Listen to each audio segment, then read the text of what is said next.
You've seen it everywhere. In tattoos, in temples, in yoga studios, a soft pink or white flower resting gently on calm water. The lotus. It seems simple, peaceful, pure, a symbol of serenity. But what if this flower held a secret far older than we've been told? What if the lotus didn't just represent peace, but something deeper, something ancient, a mystery whispered through time? Because long before it became a logo on a meditation app, the lotus was sacred, worshipped in the sands of Egypt, the rivers of India, the chants of Tibet. In every culture it touched, it meant more than beauty. It stood for rebirth, death, the soul, the cosmos, and the divine. Some even believed the universe itself bloomed from a lotus. This isn't just about a flower. It's about what we lost when we forgot its meaning. So in this video, we'll go back, before the apps, before the yoga studios, before the first written words.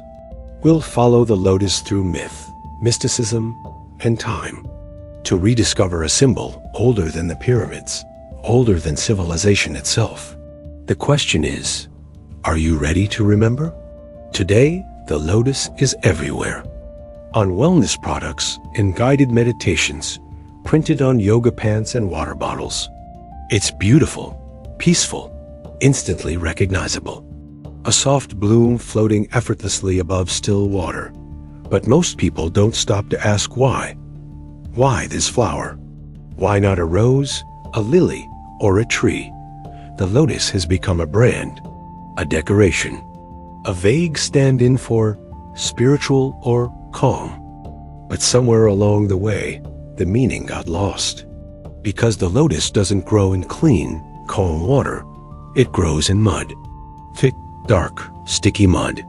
Its roots are buried deep in the murk of ponds and swamps.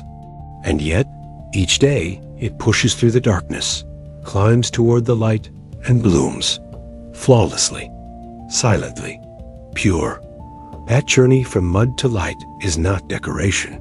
It's transformation. It's the entire message. And ancient cultures understood this.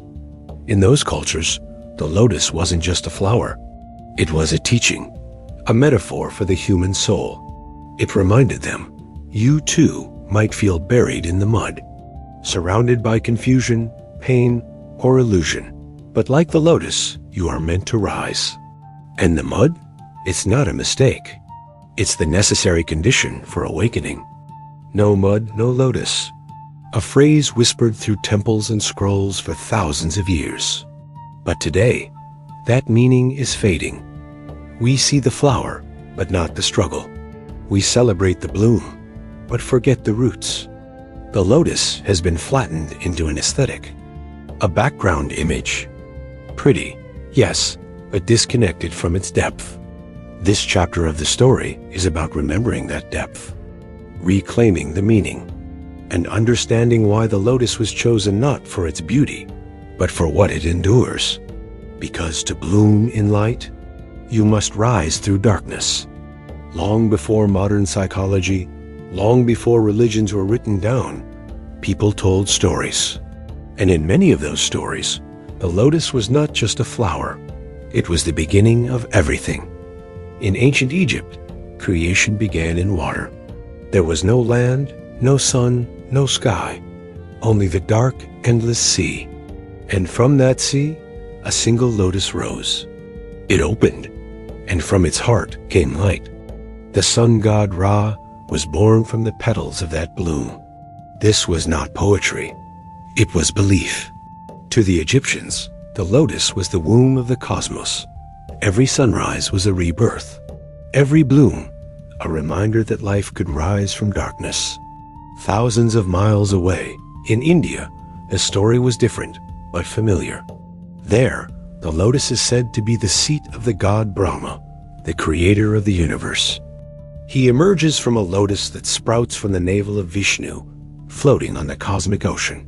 Creation, again, begins with the lotus. In Buddhist tradition, the lotus plays a different, but equally sacred role. Buddha is often shown sitting on a fully bloomed lotus, symbolizing enlightenment. Not birth from chaos, but awakening from illusion. It is said that wherever the Buddha walked, lotus flowers bloomed beneath his feet. Not because he changed the earth, but because he had transcended it. Even in China and Japan, the lotus is tied to purity, wisdom, and the immortal soul. It appears in sacred art, on temples, and in funerary rites. No matter the culture, the message echoes. The lotus is not just a plant. It is the bridge between heaven and earth, between suffering and peace, between illusion and truth. And that's why this flower appears again and again, on scrolls, in hymns, in whispered prayers, because it doesn't just live in the world, it teaches us how to live in it. But how does a simple plant carry such power? To answer that, we need to go deeper, into the mud, into the myth, and into what the lotus really means.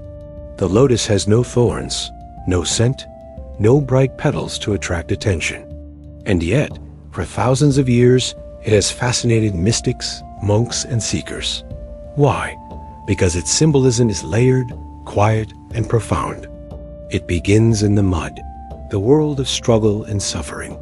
But unlike other plants, the lotus doesn't grow toward the surface in a straight line. It spirals upward, winding slowly through the water, as if searching for something more than light. And when it reaches the air, it blooms untouched. The petals remain dry, even though it rose through water. Scientists call this the lotus effect, a natural resistance to impurity. But ancient people saw something else, a soul that passes through the world without being stained by it. In Hinduism, the lotus is a symbol of detachment, to act in the world but not be trapped by it, to rise but not cling, to bloom but not boast.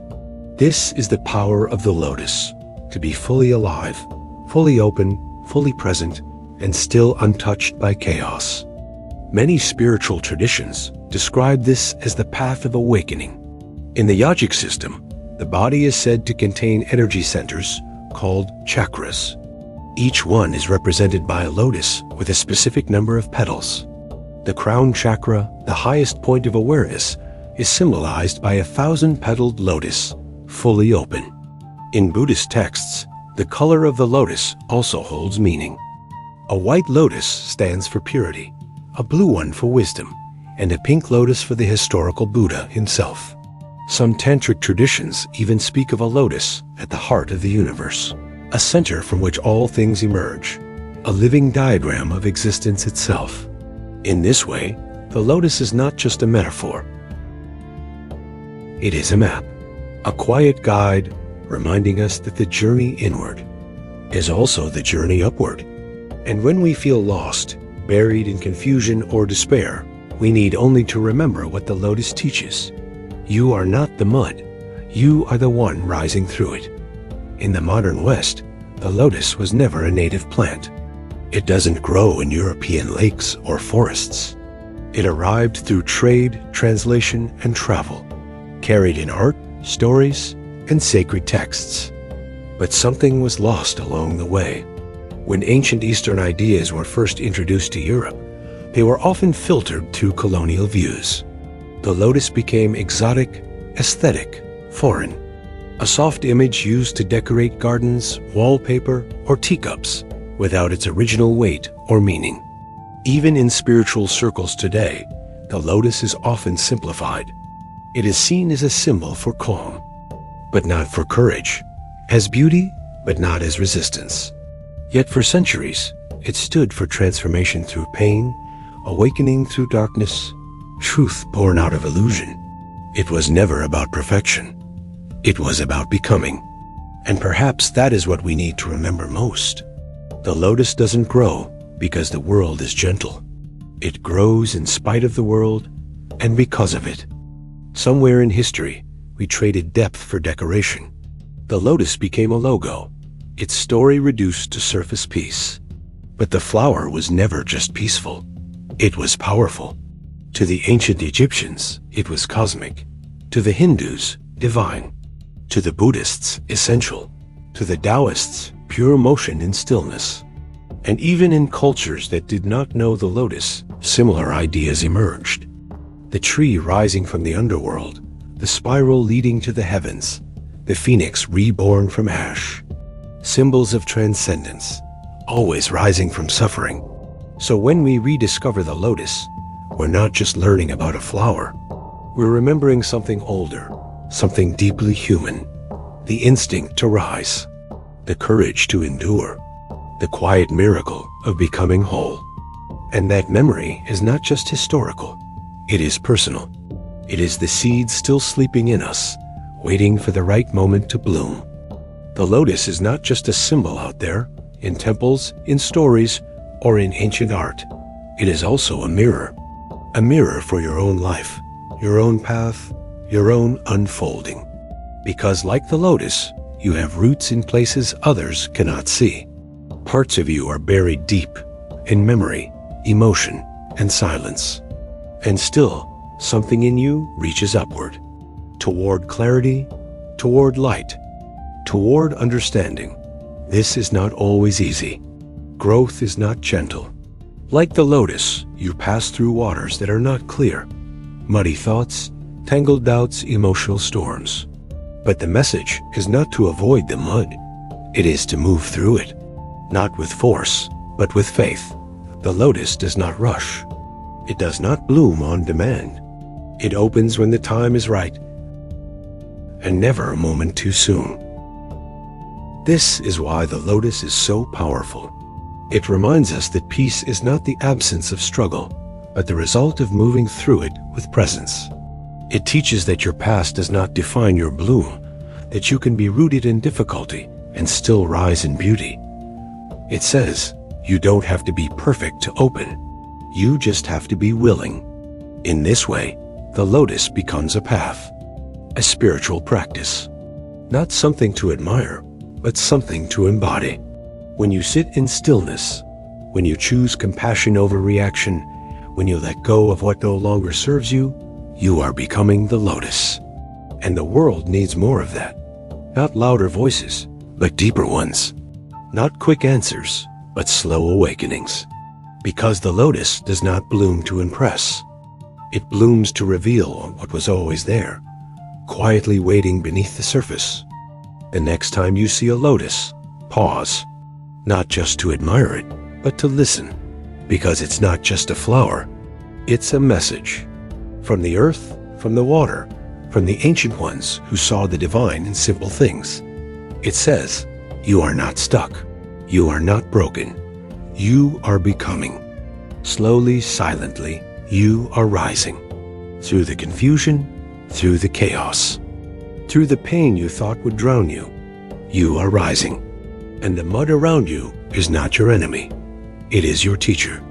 Without it, you could never bloom. This is the truth the lotus has whispered for thousands of years. To kings and monks, to seekers and wanderers, and now to you. So ask yourself, what am I growing through? What part of me is still unfolding? And can I be patient enough to bloom in my own time? The lotus does not bloom alone. There are others rising too, quietly, gently, becoming who they were always meant to be. You may not see them, but they are there. Just like you, this is not the end of a story. It is the beginning of a remembering. A return to what you already know, but may have forgotten. The sacred is not somewhere else. It is here, in your breath, in your stillness, in the way you choose to rise. You are not just part of the world. You are a reflection of it. And just like the lotus, you were made to bloom through the mud, into the light, with grace. Always with grace.